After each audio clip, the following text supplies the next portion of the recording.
You have questions, we have answers. This is Jane Muller. And this is Ken Muller. Welcome to our show, all about real estate with Ken and Jane.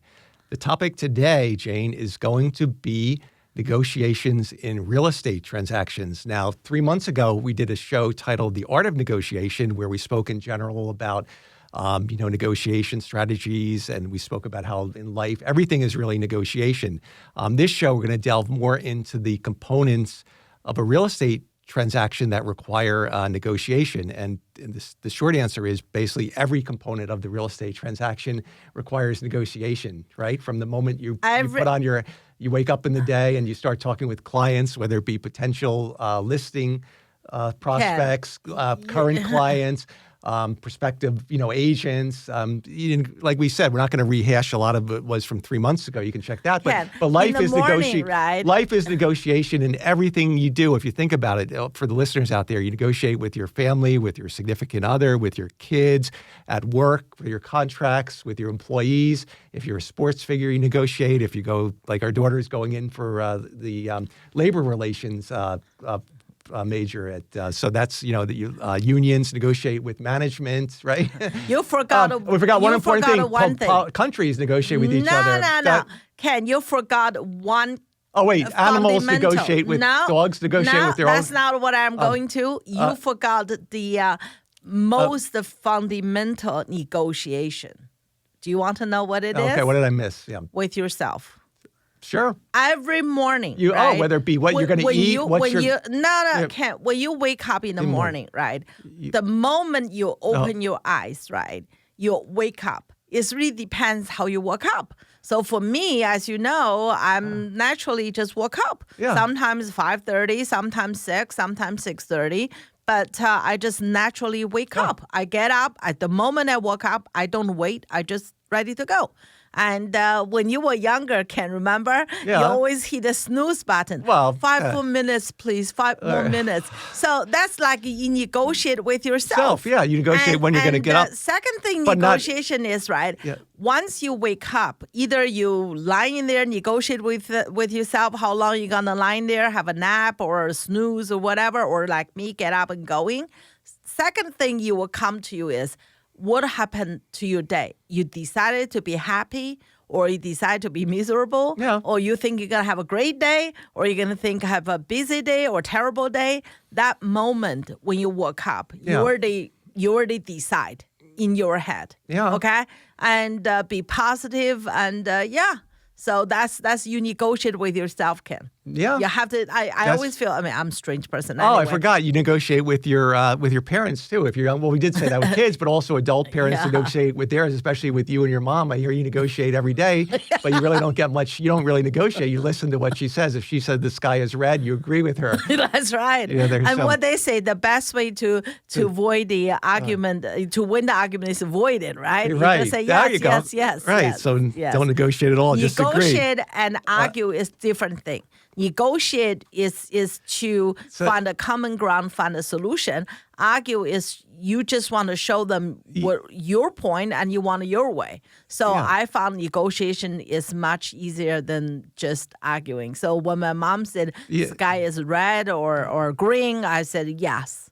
Yes. No debate. From your perspective, you're absolutely right. Yes. Right. Yes. So let's talk now. Let's talk about the real estate and how negotiation comes into play. Like we have a good prelude to that. Yeah. So we can start with in real estate negotiations. I guess really when you go on a listing presentation, that would be the first part to start with. When you meet the sellers, even or on the phone when you first call. When people call you, sometimes they hesitated. They don't know. They just say, "Hey, I'm really just like at the early stage, right?" And kind of, I always put them at ease. I say, "Hey, this is." There's no obligation. We can just start a conversation. So, I mean, at that point, you already kind of put yourself in the client's shoes and start thinking, how the other side will negotiate with you. That's why I always say to the owners when they invite me to their homes, when I walk in the door this moment, I already change hats. I did came in as your potential listing agent. Mm-hmm. But the moment I walk in the door, I change head in my mind. I look at your house from the buyer perspective, from the buyer agent perspective. That's how I can help my client to be prepared. Right. So that's the first step. You help the client, if you're a potential seller, be prepared in terms of listing the house on the market. You kind of negotiate what they should do and shouldn't do. Shouldn't do. To get the house ready. And what's important to them. And you have to really educate your client, put two lists, right? I mean, I would say three. Number one is what you really important to you want. You have to know exactly your bottom line, what you want, okay? For example, I have clients, right? They are going to build a house. So for them, the closing date is non-negotiable. Mm-hmm. So, I mean, to move twice, absolutely non-negotiable. But as you know, if they are 2-3 months out, you never know whether, the new construction will be done on time or delay. So obviously, flexibility from the buyer side to accommodate the seller's schedule is the bottom line. So that's for them is most important. So you have to put a list up there, say what's your bottom line, what's most important, what you're not going to give it in, and also what's the thing you can treat with. Okay. Yeah. What are the things you're waiting to negotiate? Say if they give me that much. So that's where you come up with the three lists. You have the one that's really non-negotiable, the one that's the second tier, which is you can have some negotiation you can on, trade. And the third would be would be more. It would be nice, but not. Actually, the third one I would say, sometimes is more for me to understand my client. Right, rather than for them. So I know what's the bottom line, but sometimes when they say negotiate, when you go into negotiation, you have to understand why this is must have, right? So sometimes I would sit down with them, understand what they try to achieve, understand their life and where they have been, where they're going to. So maybe I can help them together. We can come up with something alternative, I would say. Okay. Well, I know the closing absolutely is the must, right? Would you be considering user occupancy? Okay. Mm-hmm. If that's the case, what's the cost? What's going to be look like? And if that's the case, because a lot of sellers they own the house for a long, long time, they don't really have a mortgage. They don't have a cost to it, right? They only have the property tax and. Right. Right. So, but if you use user occupancy and then you have to pay buyer's cost, the interest rate is high these days. So whether it's worth it. I mean, sometimes. So these are, again, things, this is just a subcategory of things that we negotiate up front with your seller if you're going to be representing them in the sale to better understand them, knowing what their needs are. Now, of course, we're going to talk about the second one is going to be the pricing strategies. But to conclude this one, you want to understand if they, the closing date, the timing, whether they have a home to go to or they need, they like you said, they need flexibility because they're moving into a brand new construction home. And we all know that those new construction homes can get delayed significantly. So that's where it comes to. So let's talk next about advising on pricing strategy. As we said, price is an important component, but it's not everything, and it may not be it's a balancing with other characteristics and factors that come into play that are important to the seller. But you're negotiating certainly when you have your conversation with the sellers, pricing is going to be a topic that's an important part of the whole negotiation. Very important part. You set up the stage for the marketing. The marketing, right, as a marketing tool, right, at the price. Ken, first of all, right, I mean, this is from the listing agent and our seller client. It is negotiating among us, right? Sure, that's what. So a lot of time, what I would say to the seller is, right, nobody really know 100%, but based on my experience, based on the market, based on the comps, based on the current the market trend, right? This is what I think we would get, okay, for this house. I mean, there's a multiple part of it, appraisal value. How much you get may not be appraisal value, depends on the market, right? So I would tell them what I think. So sometimes, most of the times the people will say, yeah, that's what I think, which is easy. That's good. But certain times, right, I have sometimes, very rare, not often, the seller disagree with me and thinking my number is too high. So that's not often, but time from time. In that case, I have to really try to help them understand when you really list very low, one hand you can argue you will beat the people buyer will see the value, beat the price up. But if you didn't, and then just for that period of time, you may leave the money on the table. So I would suggest them to meet somewhere between my number and their number. So that's an easier conversation to have. But believe it or not, I did have quite a few clients had that because they own a house for 30, 40 years. When I gave them number, they said, what you just said? I said, how much is worth now? But not often, but it happened from time to time. Yeah. And at the end of the day, happy to report, we got actually either at the number I told them or slightly higher. So they said, oh my God, I don't know how people you did pay. It. You look like a miracle, but you're a magician, right? But that's just market. Now let's flip the script when it's the other way around. The other way around. Your professional price opinion is less than the expectation that the seller has. That happened a lot, right? Currently I have a home, right? I already told the seller what I think the price, right? They feel the house worth much more.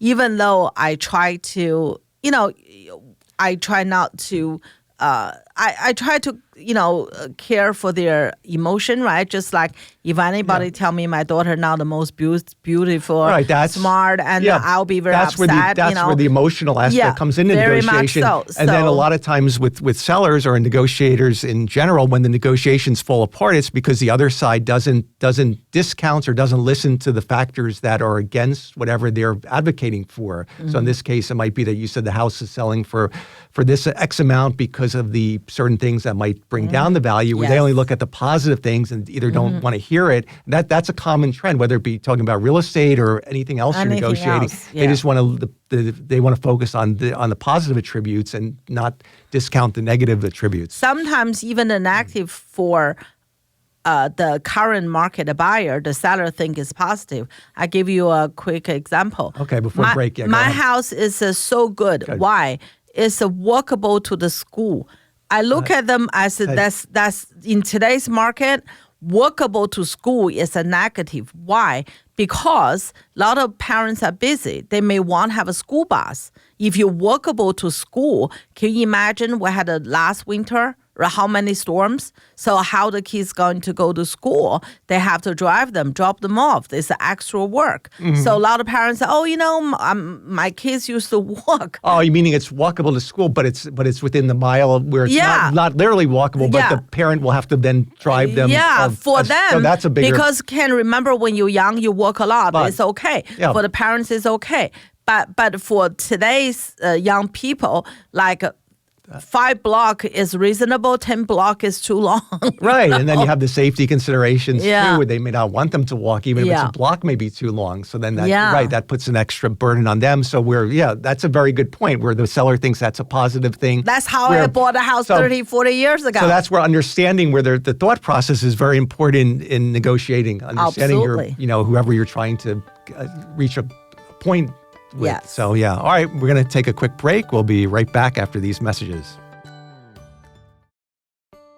Okay, welcome back. So Jane, let's continue our talk on real estate negotiations. We left off with when you're negotiating with or discussing with the seller, and the price point isn't quite set because the seller has a higher expectation of the price than what your professional opinion is of the list price. Yeah, it's really depends on how much difference, right? If that bring them to another much higher bracket, like 100, when you buy and selling house, it's like 100,000 is a big bracket.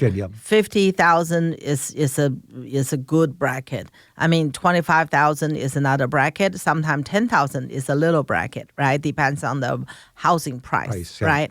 I mean, if that will brought them up to the next level, I always tell them you don't want the smallest or you don't want to be, not as functioning when you go up, one level up, right? Just say if you put yourself up to the next level, you only have one car garage.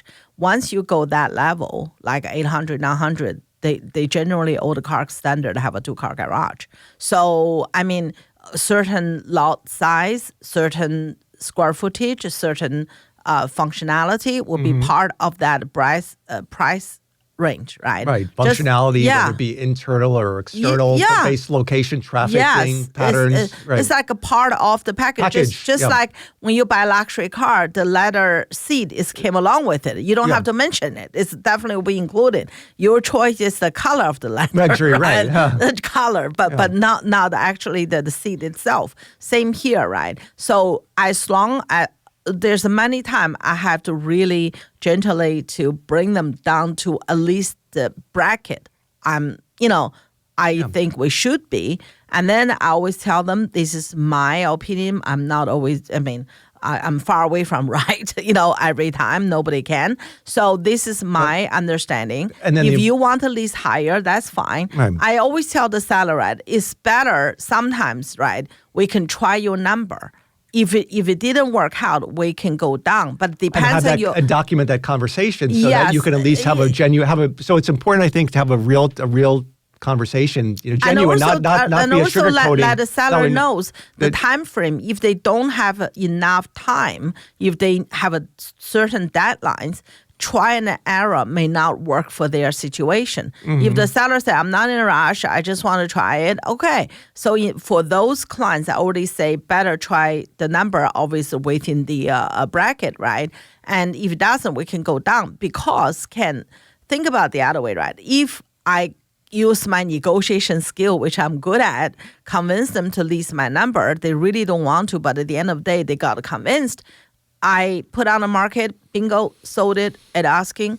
Nobody want to give a penny more. And the seller felt if they ask higher, they would get it. That feeling is going to be with them for a long time, right? I don't want that to happen to them, okay? Because it's happened once and twice. They really don't have a time. They have a transfer. They have to go. Oh, because they think they could have or should have gotten. They said it, and I know they.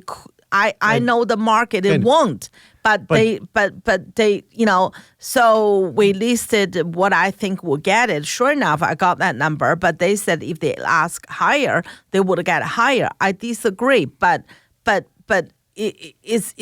can't redone what it done. So after a few times experience, I just say to the seller, why don't we try your number? If it doesn't work out, we can always go down. In that way, you don't have to regret. You don't have the second guessing. Some people will thought about it, say, Jane, I know you know the market, but if truly the house works, people will bid up anyway, so I will go with you. Right, and it could be, that was my point, and it could be the opposite way, where they say, we're going to market it less than what you think is the strike price, and people will bid it up. So that's another negotiating strategy discussion you have with the sellers about pricing. Yeah, but sometimes, right, I always try to guide the client, at least the price I believe the property worth, rather than just either think the strategy try to go too low or too high, just manipulate the market. I try to educate the client that truly was today's market price value, right? Obviously 6 months ago, 2 years later, there would be different time, right? But I always be honest and have an honest discussion with the owner so they can make informative decision. Okay. All right. Let's say now the owner's on board. You have the listing agreement signed. The marketing's all done. The house is on the market. Lo and behold, in a week or so, you get multiple offers. And now let's talk about evaluating competing offers and how then the negotiation becomes between you and presumably the buyer's agent. If there's Ken, a lot of time, right? Depends. If we have a very strong multiple offers, right? At the end of the day, the negotiation is not between me and the agent. Or you're the seller. Intermediary, I guess. No, not only that. It's not between seller and buyer. At the end, the negotiation heavily rely on buyer among themselves.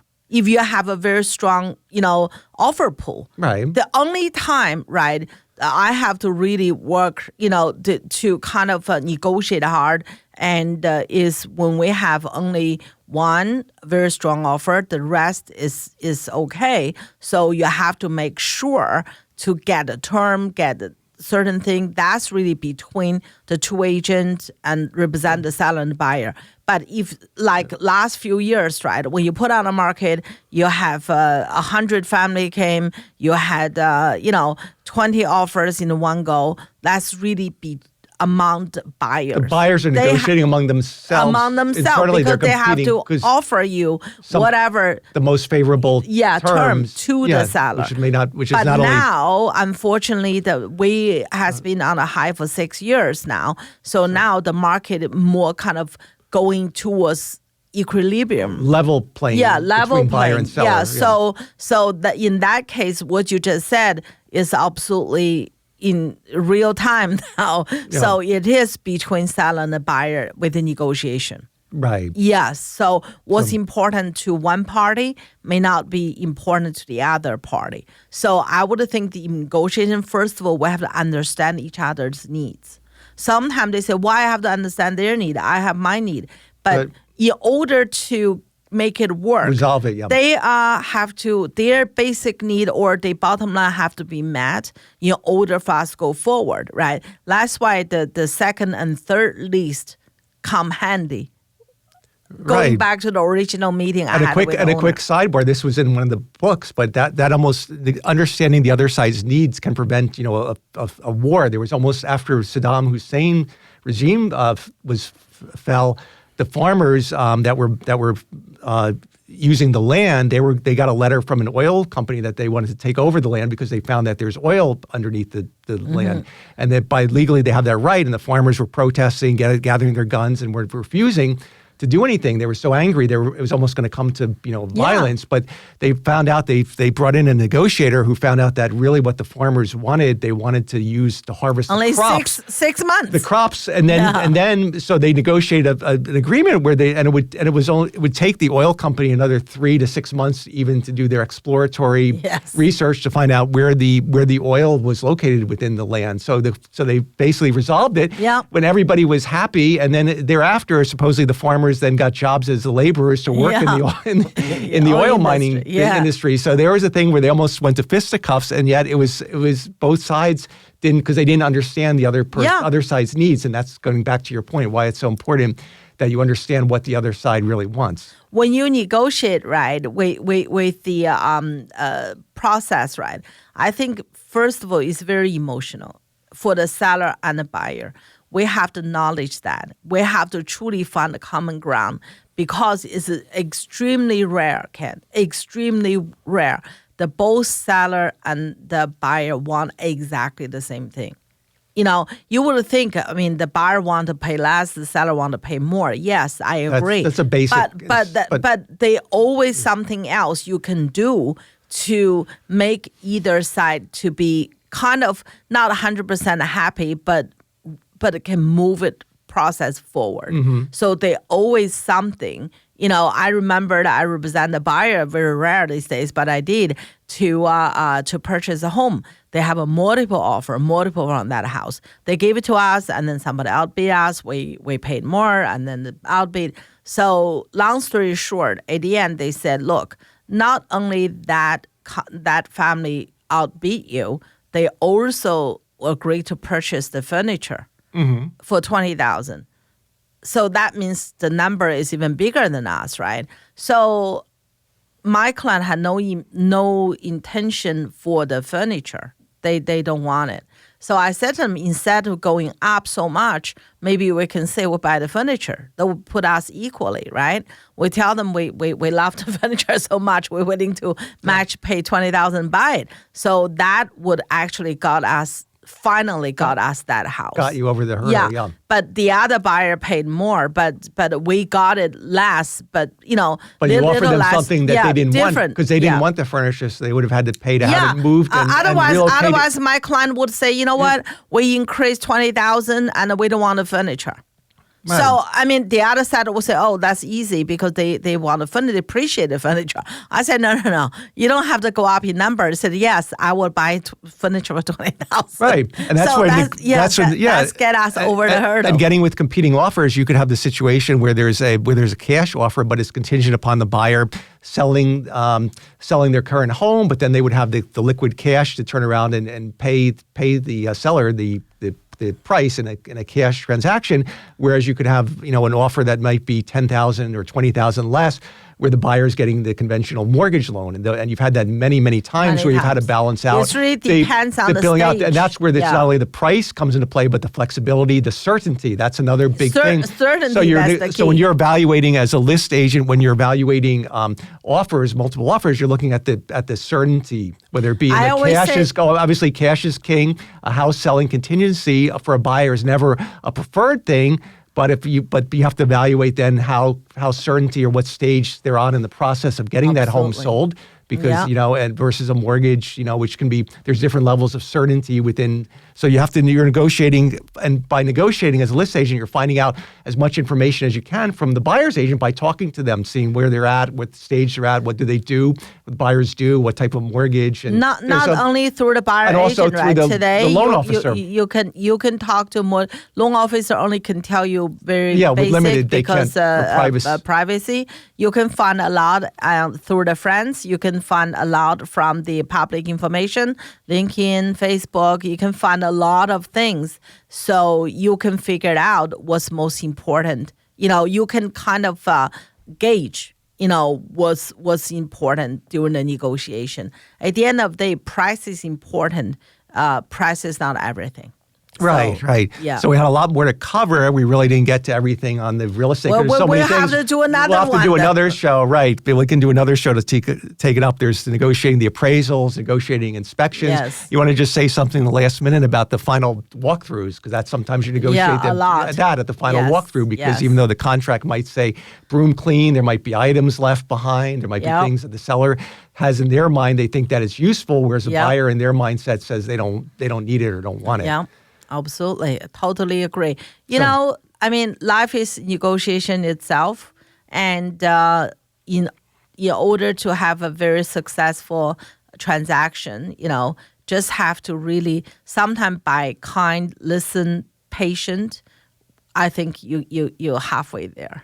Yeah, that's one thing we forgot to really amplify is the listening is the most one of the most important things you can do as a good negotiator is listen to the other side. So often the sellers and buyers get emotional, especially with the home inspection report, where they just they panic and they don't listen to really what the other side wants. And that's why putting things in bucket lists, especially, we're just kind of glossing over the home inspection. But if you put it onto usually in the summary, the home inspection, you want the most important things that are must, and some of the things that we'll cover home inspection next time. Yes, we'll cover next time. All right, very good. We hope you guys enjoyed the show. Enjoy the rest of your weekend. Bye. Thank you.